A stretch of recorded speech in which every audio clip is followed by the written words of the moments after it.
look at the map view, let's see where we're going between Immortals and paiN. You can see denoted on the top left-hand side and right-hand side of your screens. It'll be Immortals starting on defense and paiN starting on attack. Yep. Whichever map we head to. paiN Clubhouse is, or both of them are removed. These teams played them before, and Coastline will be our map. Not surprising. And I'm happy for that. Actually, I have the info for the tiebreaks. Now, so far, Immortals have only played one game against FaZe Clan, 7-3 victory for Immortals. They play them again in the final game in Week 14. They hold the total season tiebreak over Team Liquid, 13-11. Okay. And they are tied to the point, 12-12 with NIP. So that would go to overall round differential, or it could go to a multi-team league, like mini league. The tiebreak settings are interesting, and they can really screw with your head when you try to do the mental math. What's the total plus? So far, Immortals have 10 rounds in total above NIP. Yep. Which means NIP not only have to win, but they have to win good. Well, the school for teams that can win good. They have to win good.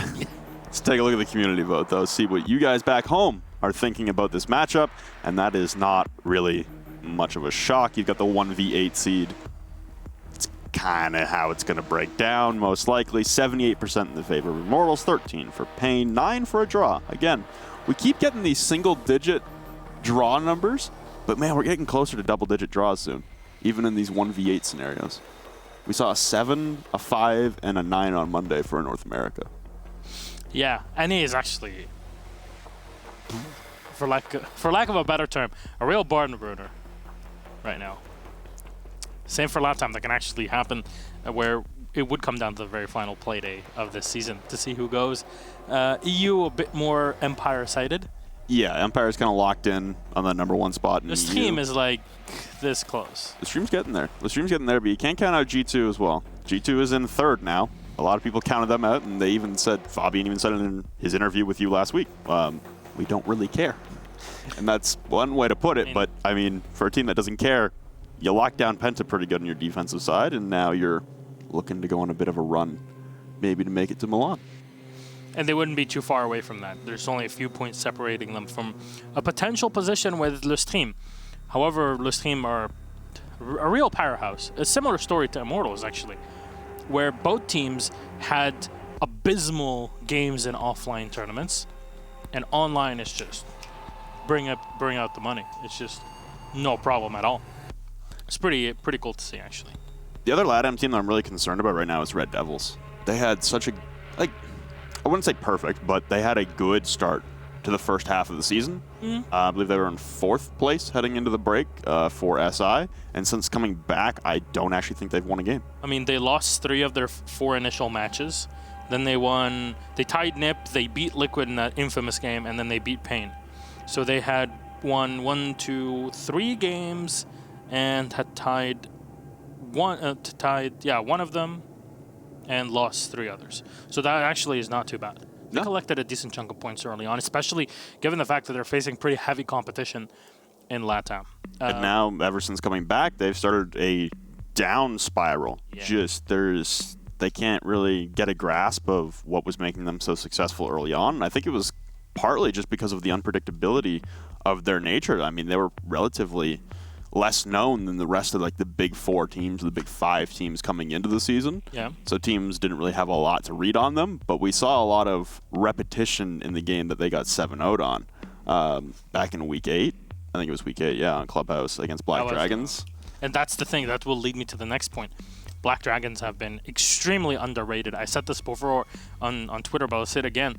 In terms of Western audience, Black Dragons is very underrated, and they shouldn't be. They are a pretty impressive team, and they're going to be playing in DreamHack Rio in 2.5 weeks. Yep. So if you're watching for Brazil, I really hope that you're going to the event, because it's going to be a blast. I wish I could go, just to see the level of play and the Brazilian fans around all the Brazilian teams. And there's going to be the female teams that are representing the region as well. In general, it seems to be a pretty cool event, and it's definitely something that we're going to keep a close eye on, because it's going to help us out as the last 2 weeks of Pro League, or the final week of Pro League, will kind of just divulge everything that has changed around the week before it and who qualifies to Milan with 2 games that can practically decide the outcome of everything in one day, the final day. Honestly, just thinking about it gives me a headache, but I can't actually wait for it. I'm loving that we're finally, like, we're coming down to the wire, and every single region right now, there is still a ridiculous race to the finish line. Yeah. Even in EU, where you're basically locked up, you've got Empire. If they win against Penta this Friday, they'll clinch. But I mean, everything else, even the number 2 seed right now in EU, no one knows who's going to make it. We had no idea in the top 4 for LATAM, and we got no idea for the top 4 for NA. And APAC is practicing as we speak. Fnatic are in Japan with quite a few teams actually, and they're getting ready to go to the finals in Sydney. And it's going to be pretty darn sweet to see what goes on in the APAC region and their matches and as all the settings. And thank you for the field of view being done. We head in. One thing I want to say, Monty Man. Okay, before we actually get to this, I really want to thank everybody's very positive reaction on the intro video we had for Monday night, the little April Fool's thing. I've heard that people are very happy that we did that, and I hope that in the future we can produce more funny stuff like that for everybody's enjoyment. So thank you very much, and for all the positive messages you've sent us personally, or the things that you've sent directly to the ESL Rainbow Six social media. Thank you very much. With that said, Monty, Nomad, first 2 bans, Mira, probably Echo at the end, if we're being honest here. Yeah, if things follow the trend, I could see a Valkyrie as well, given how much LATAM know a Maestro. Well, if we were any other region, we're like, it's probably Maestro or, or Echo and Mira. And, well, here you go. Mirroring other regions. So it'll be paiN starting on the attacking side on Coastline, and Immortals starting on the defensive side. Really interested to see what kind of, I guess, cracking open of the war chest of strategies you have here. If you're paiN, we talked about their position in the standings and their performances as of late. Right now, it's self-preservation mode for paiN. It is get out of that auto relegation spot and do it by any means necessary. A couple of 6 picks coming out for paiN and Immortals. Someone on paiN changed their name? Yeah, actually, I have an update from our admin literally now. Norden will be playing on paiN Gaming, not Gabrielos. Okay. So I was going to say, someone's missing and I don't recognize Norden. Yeah, so it's Mr. Alton Neto. Welcome. Welcome. Bom dia. Welcome to the team. Welcome to the match. Hopefully, this doesn't actually make things a bit more difficult for paiN. More painful for them for this matchup. Because Immortals will be giving them no quarters, given the fact that Immortals' victories over the next 2-3 weeks are going to be essential for them to guarantee their spot for Milan. I'm surprised that for paiN, the move they decided to make was Gabrielos. We've seen him have some pretty decent rounds. He was playing in an anchor position, and it looks like Norden will also be facilitating a little bit of a flex and anchor role here. He's picked up a Dokkaebi, picking over from a Glaz, so that tells me he's going to be at the backside of the push, dictating when a plant attempt will come out, typical to the role that Gabrielos was trying to facilitate. FK1 having some difficulty with a default camera. It's the C8, man. Let's just blame it on the C8. We've got Navi's inside of Office consistently being droned out. Finally, dispatch of that drone and wait for the ingress. Here, a beautiful shot on the pixel angle to drop FK1. And another one for Navi's. We're starting off with fireworks on the side of Immortals. GCR and FK1 go down. Navi's not even losing half of his HP, and it's a beautiful start for Immortals. And for paiN, like I said, trying to salvage their spot in Pro League. Not the most pleasant beginning. Oh my god, this is Latin America in a nutshell. It's similar to APAC. I said it before, I'll say it again. The real fraggers are the people that play the Valkyrie. It's pretty crazy. When everybody else in every other region complains about the damage, we're like, just shoot their heads low. And that's basically what you just saw from Navi's. Absolutely insane. Bullet even getting a bit more ballsy, getting up to the window, watching from the tarp. There's nobody there. Revolts just has no idea what to do. They can go for the calls, but it's not like they can find anybody from Immortals. Cyber's down here. Norden should be able to find him, but Cyber can just peek around at the instant he has any sort of info on this, and PX can support from above. The call is going to come out. Norden won't give chase. He'll just give himself a wider angle to kind of shoot down, but nobody will peek out into it. Are there any holes that have been pre-open for the defense to play? No. But there's no puck. They need to put the Zofia in this position to kill anybody behind the bar. Yeah, this point you got to be displacing some anchors and pushing them out of commonplace positions, but not really any progression from paiN in that department. You've got spawns now outside of the hookah balcony, taking some fire now. Some response in turn, but not going to land on Bullet as he'll safely duck away into the corner of hookah. He's got an ADS as well to stop at any of those concussion mines and the lifeline soaring in and disorienting him. It's a good spot to be in for Bullet, and again, some more stalling from paiN as they haven't really made much progression anywhere. You see Spawn's doing a whole entire lap now. He's gone up to the hookah balcony, vaulted off, and gone back to Sunrise, same position he was a minute ago. Yeah, they'll find Cyber. There's something from Norden for Norden to get. And a quick peek from the Bandit and just push him away. And they just mosey on back down to the bar. And it's not time for a drink, if you ask me. But there's these concussion mines that Spawns can use, but actually is unable to. Just because of the position and the yokai. There we go. He'll go around for it. The ADS will catch one of them. There's just no way for him to fight this one. He actually gets the kill on Bullet. Novi's will find one. So little time left, and Spawns is being tagged all the time. Novi's with the finisher. Spawn shot from the side, and here we go. The Deagle in the head. Novi's with the 4K at the round, and that beautiful start from the Valkyrie. I actually really like the setup as well, that they have to play against 90 and from it against hookah. It was a good setup there from Immortals, and really for paiN, just getting ahead of themselves there. They droned out Navi's inside of office, but there wasn't a pinch from multiple angles. You just saw the both of them stacking outside of that office door.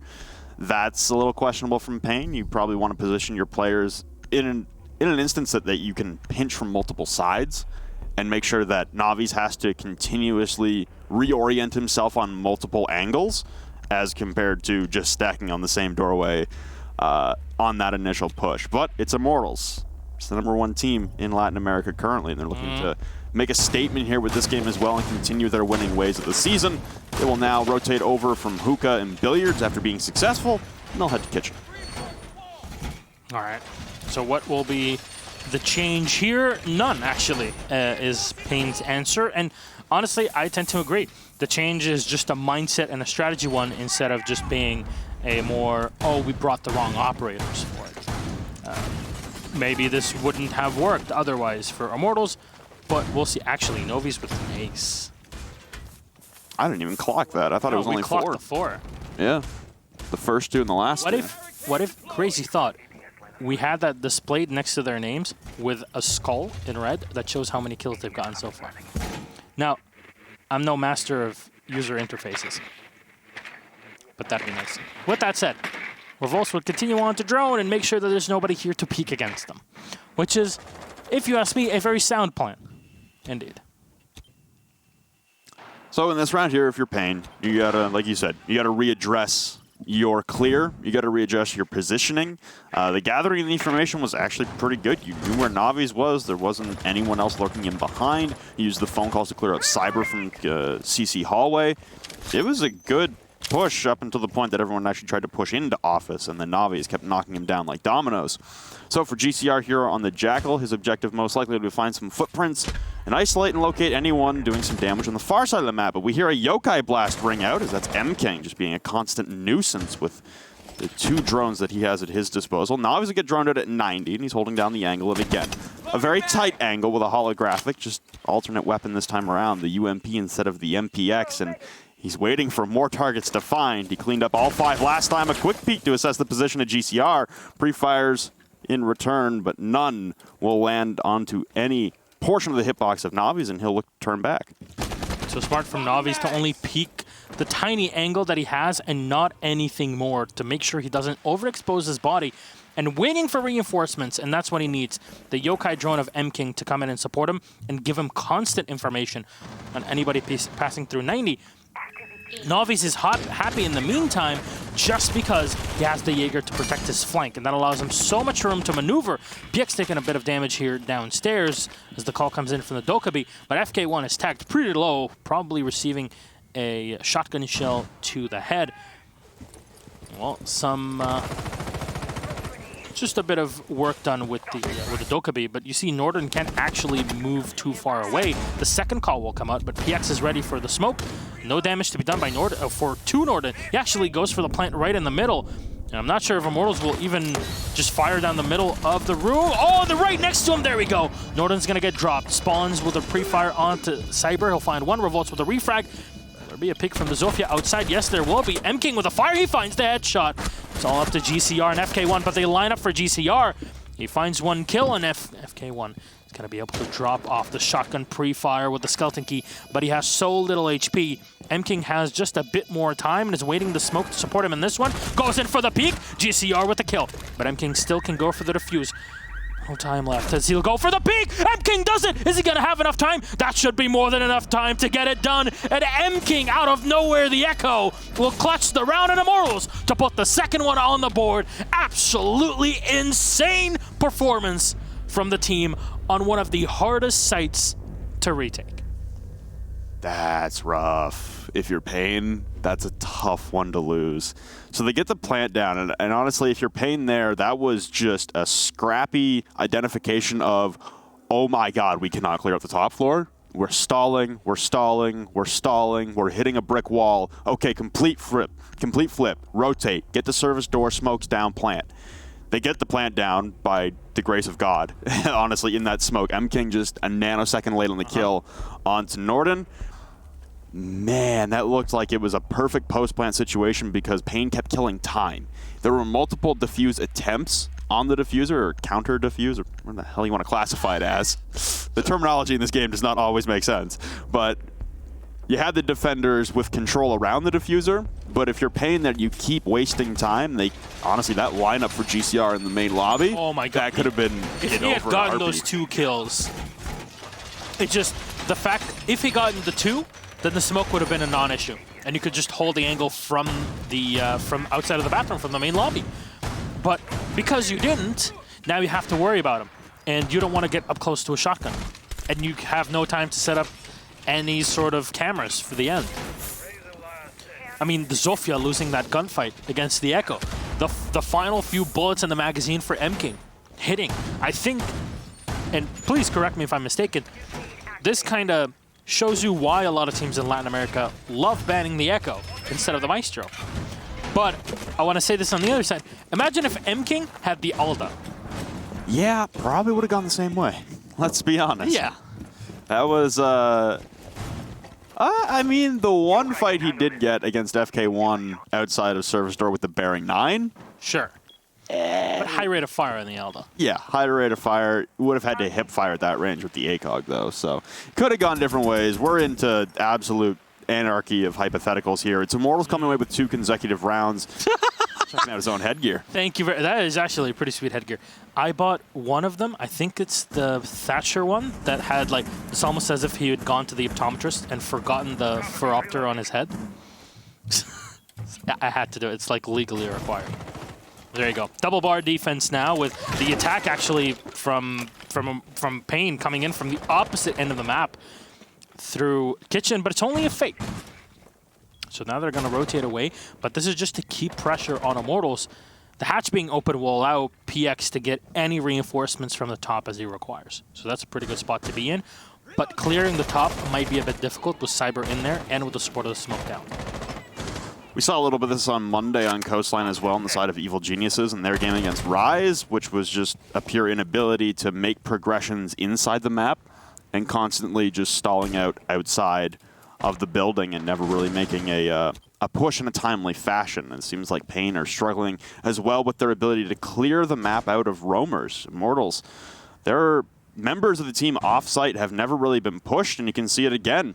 no one from paiN making the first move. They're waiting for Immortals to get aggressive, and Immortals are playing the patience game perfectly. We now hit the final moment, or the final minute in the round. The phone calls ring out. This looks like it's going to be another conversion to just a pure sight push for paiN with no map control. This could be an easy retake for Immortals. This is when this harkens back to quite a few situations where you kind of think that just by acting cool and close to your crush, she or he will respond to you and just go out with you. Not going to be the case here. It's the same thing. You have to make the first move or it's not going to work out. And in this case, paiN are just going to opt to stay away. And it's so bad. Even the stream is like, we're going to need more data for this. So in the meantime, Bullet and the rest of Immortals just kind of wandering around, and you're giving Immortals so much space to move around. Oh, no! Cyber, way too greedy. He'll get one kill. Well, he'll get taken away. Revolt's actually going in for the plant. Smoke will push ZTR back. Norden will find the one kill on PX. C4 missing, but more damage done from Norden. Novice will come in at least end one, but it's a double kill from Spawns and GCR. mKing all on his own with so little time. He's the Echo. He peeks it around on the corner. Can he get the final kill? He fires back. The diffuser's still being planted, but no! mKing taken away by FK1. 2 clutches in a row is just too much for paiN, and they'll put up the second round. And Rob, what just happened? Oh, that looked doable again for mKing. I think if he gets that second kill onto the IQ and immediately hits the deck behind the bar, just immediately slaps his prone key out of existence, hops on the Echo drone and stops the plant again, I think he wins that. Because I think at that point, you get off the drone again, you pull out the bearing 9, you're prone behind the Sunrise bar, they have to push you, because the Echo drones are going to continue stalling plant into eternity. Oh man, that looked doable for mKing. I was ready to see another highlight reel play, but good job there from paiN, at least in the fray of absolute chaos inside of the objective. They finally made a push. They went in, they cleared out a lot of the anchors, and they won their gunfights in necessary positions. It got scary there for a second because they disregarded Navi's in behind that cubby inside of Sunrise, and then he was able to down Norden. But thankfully, you have the IQ and the Zofia both standing pat watching, and they come away with a win again in a round where they don't make a move until the last 30 seconds. They don't make any progress elsewhere on the map. They have 0 map control. But Sunrise is one of those sites where you can kind of get away with it. The jump out there from Cyber definitely didn't help things, just jumping into the Claymore. That's just very greedy. That's just... There was no time left for like, you know what, I'm just going to go, and maybe you shouldn't have. Because he wasn't sure about where the Claymore was, didn't spot anything. You're looking to just fire into it very quickly. But unfortunately, he couldn't get the shots done. And, well, in the meantime, continue. Yeah, why do things to yourself when robots can do it better? It's a very good point, Mr. Echo. If only those bots could have saved you in the previous round. I actually am not sure how many Yokai Blasts was still available. Me neither, actually. He could have used both from the first one that was watching plant. The second one, I think, was in the door frame. We only saw a glimpse of it for maybe a second. Yeah. The second Echo drone. And that was what he used to spot Spawns and Zofia right in front of him. Yep. So, not really sure how many Yokai Blasts were left, unfortunately. So it could have been a scenario where mKing had to stand and fight.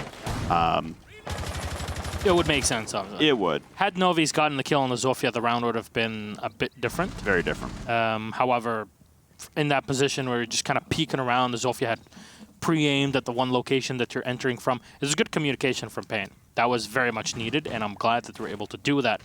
We're not always fans of seeing runaway matches, that's for sure. All right, mKing to go back on his drone. And just relocate and set it up in a different position, up in 90. FK1 just waiting for info to kind of move in. C4 is going to get pre-ripped here, but nothing really to stop FK1. Just enters the kitchen, stays there, and then exits the way. The Yokai drone even giving away its position as mKing is able to very efficiently actually conserve the drone without losing it. And paiN Gaming are going to try to push in from the top floor. They have that advantage of the glass. So plant on the doorway, Hookah, is pretty defendable. But what you're looking for from Immortals' side is if we can stop them from planting at all, this round is looking pretty good our way. So Bullet will collect the first kill through these punch holes. And that's the class! So there goes your advantage. Bye-bye. You still have smokes on Norden, thank the Lord, but you've lost your glass, your ability to see through the smokes. GCR will fall, and it's once again another brilliant start here for Immortals, and it seems to be just an amassing of bodies outside of VIP and inside of VIP for paiN. Cyber attempting to go for a flank in behind as the smokes will ring out, and here come the Toxic Babes to try and slow any progression from paiN out. More smoke on either side of the board coming out into this hallway. It's causing a logjam, but Revolts outside the hookah balcony will clean up. Bullet inside of hookah, eliminating the purview inside of the bomb site. And you hear the Yokai blast ringing out. The shotgun will miss, but finally will connect onto PX and taking down Norden. FK1 will trade out, and now it's down to a 2v2. Spawns removing Cyber, and now Spawns is down in the middle of the hallway. Revolts collects the kill onto M-King. It's down to the 1v1. And now Revolts on 70 HP. It looks like Spawns has revived himself in the hallway, so it's suddenly gone from a 1v2. And now the plant going down from Spawns. As he vaults over the hole, though, PX will take down Revolts, and now Spawns on 5 HP, trying to drop the plant down in behind Hookah, flanking the hallway on his backside, and PX will clutch it out. Spawns will fall. 5 HP remaining on PX as well. The Withstand, nearly the culprit on that round, and Immortals losing it, but they come away with the clutch at the end. paiN drop another one. And you know what really drives me up the wall? The fact that the Dokkaebi had the diffuser in the hallway. The diffuser was dropped in 90. And it wasn't set to go in from the hookah door, even though all of your pressure came from 90. So it's your distraction. You're trying to ferry through all the fire and flames the diffuser to the site across the hall when it's being held from 3 different angles. For that one, I think that's positioning, because Norden has been taking the diffuser every time, and he's been the catalyst for when a plant comes out, but I think you're right. My only concern with having the diffuser out on hookah balcony is that way you're locked into one plant spot versus if you come with the rest of your team through VIP up to vase, then you have the option of splitting off left to go into billiards, or you can split off right, whichever side gets cleared out better. You can pick and choose your spot, but that behind the bar spot, if you're going to go for that kind of a push with that many people pushing up through VIP, all it takes is someone with a shotgun playing exactly like they did against that billiards wall. You probably want someone either on big window inside of billiards or pushing through aquarium on a silent flank. And in that case, the Jaeger actually had the flank. So that was the extra angle that they had to watch for in 90. Yep. We're like, you should be pretty glad that he didn't do more work to you. Obviously, losing the glass and still being able to plant is good, but in Siege, you don't get anything for planting the diffuser.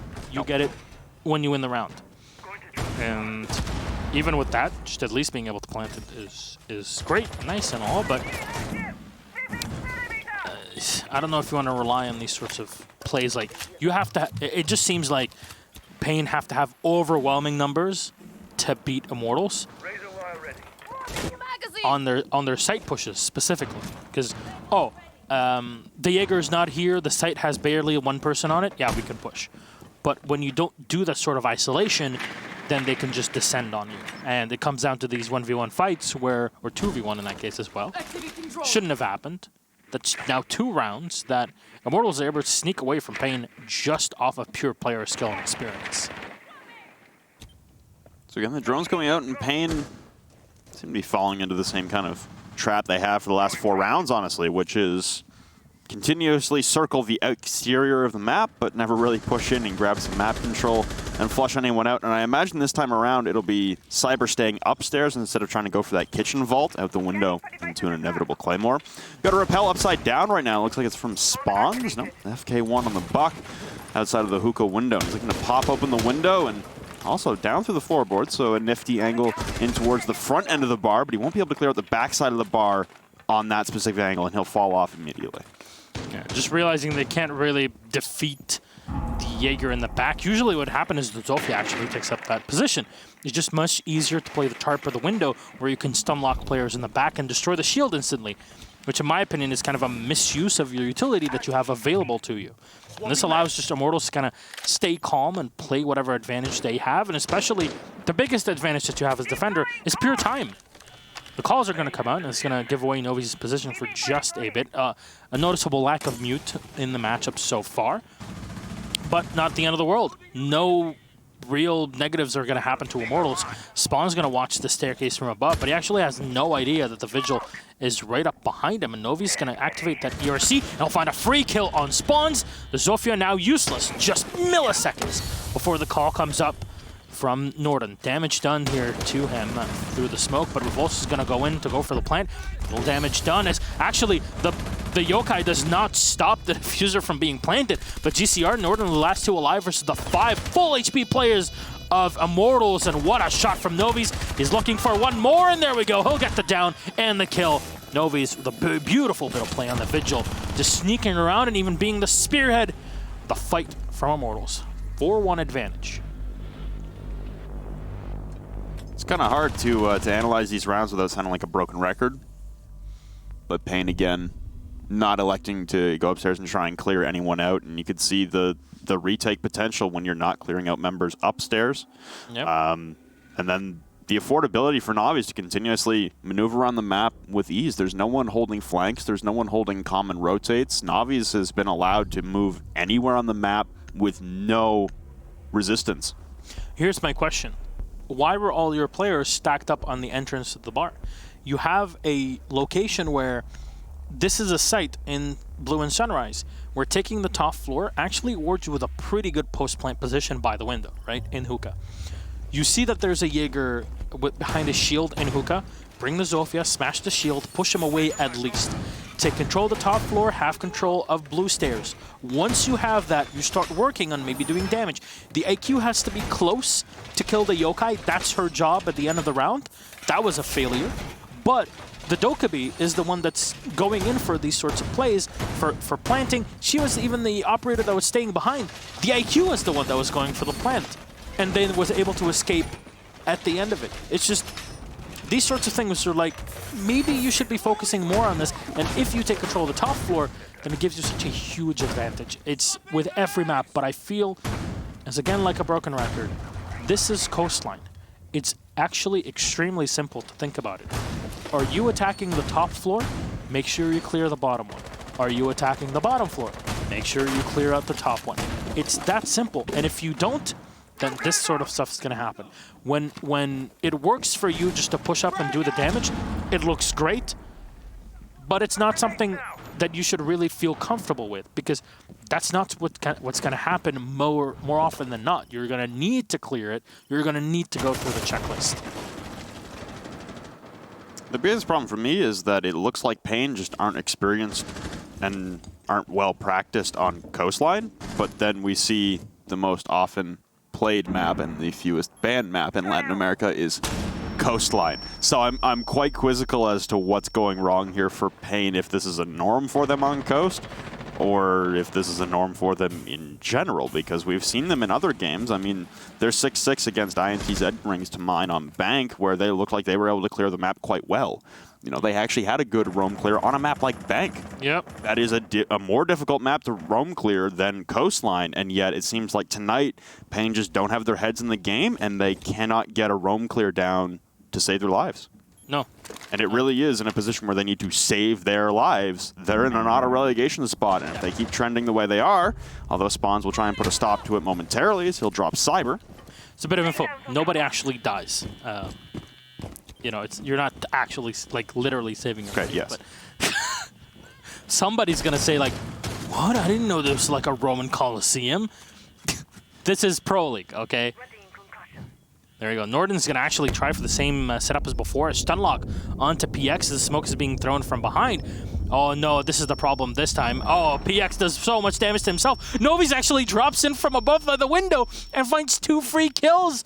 The Zofia had already used up all your utility, and now the Dokkaebi is dead as well. The diffuser is being watched by every member, or at least the 4 remaining members of Immortals, and paiN are being watched as we speak. This is not great! Oh, Revolts with a shot onto Bullet, but will it be enough, Rob? All the setup here is going the way of Immortals, and they're going to prepare for the incoming assault as the drones come in to scout. Remember what we said about clearing the top floor? Mm-hmm. Navis jumps down, is allowed free purview upstairs, as he's been allowed all game. You have 1 remaining Yokai, and you still have X-Kairos pellets now coming out on the exterior of the wall. I think this is the first time we've seen Xkyro's pellets detonate all game. Oh, a great frag grenade, though, from GCR as he'll rush into the kitchen doorway, eliminating PX. There goes your smoke, but pressing right up against the breach hole now. MKing collects a kill onto Revolt, and now they'll have to push into the service door, but it'll be Navi's and MKing tagging in for one apiece, and it's Immortals up 5-1 at the half.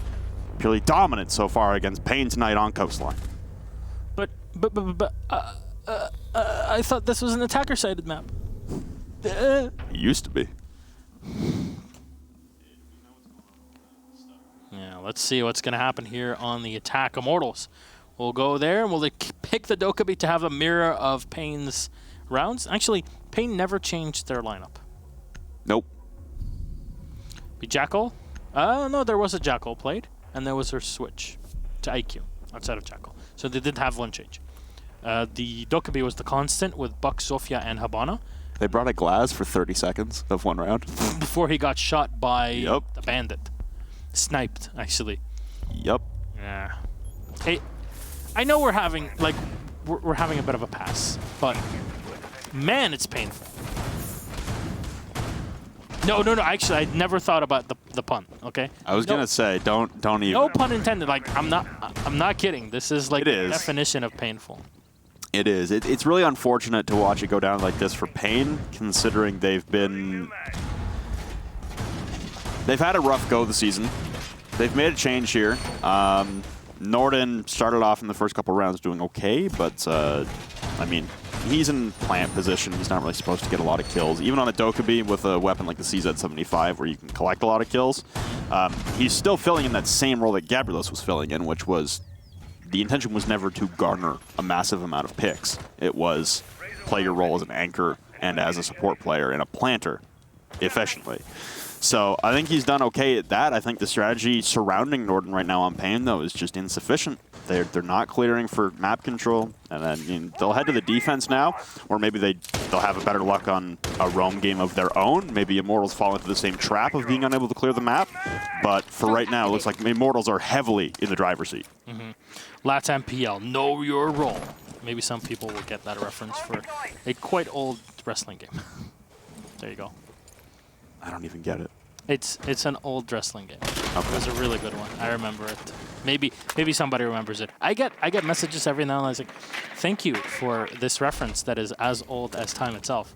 It's very, very great. But MKing watching for maybe potential run out, and Novi's will actually find the kill on FK1. So now your castle's lost. The Jaeger has taken around 30% damage. The Valkyrie up close to spawns will get one out of it. It's interesting how many of these players that are usually the aggressive ones on the Valkyrie and with the MPX that run the angle grip, and no spots. So close. Aggressive run out there consecutively. Oh, he just spotted one on his cams. I believe that was Norden. Either Revolts or Norden checking cameras inside, but now there's a flank coming out from spawns in the hallway, and it seems like this information has been relayed to MKing and PX as they both lay in wait on the door, waiting for spawns, and they'll bang them through the wall. Spawns will fall, a headshot collected on the penetration, and that is MKing collecting yet another one with the IQ. Norden now will disintegrate this kitchen surface door, and he can go for a run out here on Bullet, who has no idea, but the cover now coming out from MKing down below. It's a great position, great timing for the IQ to come in and basically hold things down. But the Buck is available. They have to clear the ADS, and that's where the Habana is going to come in. The grenade actually exploding right in the face of Norden, just right in front of him with no damage done. There's quite a bit of time here for the defense to work with and for the attackers to kind of set up around. The ADS has been burned. Xkyro's already up. GCR will find a kill on PX. Eliminate the Habana, but her job is already done. She was taken away at the lobby doorway. Norden still with a shotgun, so close. Still has one remote gas nade as well. He'll find a free kill on Bullet. It just rushes in, and the smoke as well. A semi-perfect timing, but MKing is able to come in. There's one player behind the reinforced wall here in the kitchen right behind B, but MKing is waiting on Cyber's reinforcement to just sit back, relax, and go for the plant. There's a soft wall right next to him. Revolt's going in for the peek. Wonder if he has a yokai available for this one. GCR for the go for the pre-fire through the wall, but it's also far away. The diffuser's already been planted with no information. The smoke does just enough work. And now Cyber and MKing are just gonna sit back and relax in their post-plant positions. The Jaeger, a free kill from for MKing. Cyber rotating into the kitchen, and again, it's the Echo on whichever team it might be. Now, we'll have to clutch things out, but the flank is coming up from the Jackal. And that 50 rounds in the magazine for the PDW. Gonna need an easy 2-shot to kill the Echo. It has to fight everywhere against them. And a quick peek, a hip fire from Cyber. We'll finish things off. Immortals, 6-1.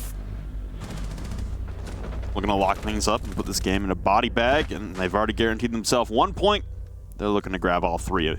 So paiN again in dire straits right now as far as their performances. Their roam was also picked apart pretty well there by Immortals. Spawns gets 1 kill on an unsuspecting Zofia turning the corner inside of Aquarium, but outside of that, it's a pretty easy lockout for the rest of the round there. A good job there from both Cyber and mKing.